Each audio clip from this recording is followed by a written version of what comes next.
Tere, kallis tudeng! Mina olen Enel. Ja mina olen Hendrik. Ning see on Tartu Ülikooli üliõpilasesinduse infokiri, mis on mõeldud vaatamiseks ja kuulamiseks just sulle. Hetkel oleme Vanemuise kontserdimajas ja käimus on 12. akadeemiline õppenädal. Sel nädalal tasub tähele panna järgmist. Kui sul on idee, aga ei ole raha selle teostamiseks, kirjuta tudengiprojekt. Järgmise tudengiprojekti esitamise tähtaega on 20. november. Ja selgunud on ka Tüüe Rebasaloosi võitjad, kellele pani auhinnad välja spordibaas. Lisainfo Tüüe kodulehelt ja Facebookist. Mina aga tahaksin teile meelde tuletada, et juba 2,5 nädala pärast on siinsamas Vanemuise kontserdimajas toimumas Tartu Ülikooli aastapäevapall, kus mängivad tantsuks Tartu Ülikooli sümfooniaorkester ja Tartu Big Band ning solistidena astuvad üles Laura ja Raivo Tahvenau bänd, Kadri Voorand, vokaalansambel Chillinin ja mitmed teised. Piletid on juba müügil.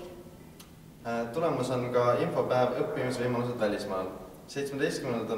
novembril kella 4-6 Tartu Ülikooli raamatukogu konverentsisaalis tutvustatakse õpilastele ja üliõpilastele erinevaid õppimisvõimalusi üle kogu maailma.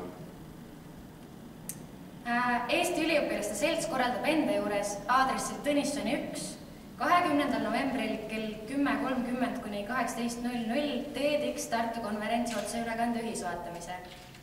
TEDx konverentsi eesmärk on tuua osalejateni huvitavaid ja uudseid ideid. Üles astuvad teiste seas Rainer Nõlvak, Eerik Puura ja Andres Metspalu. Mittetulundusühing Auh korraldab novembris ja detsembris kampaania, mille käigus kogutakse koduta loomadele jõulukingitusi.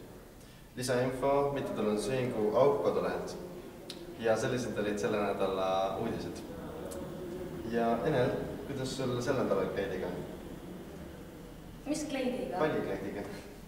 Pallikleid, kui hea, et sa meelde tuletasid, sest et ma just peangi jooksma õndaja juurde. See on siis kõik. Kohtumiseni järgmine nädal.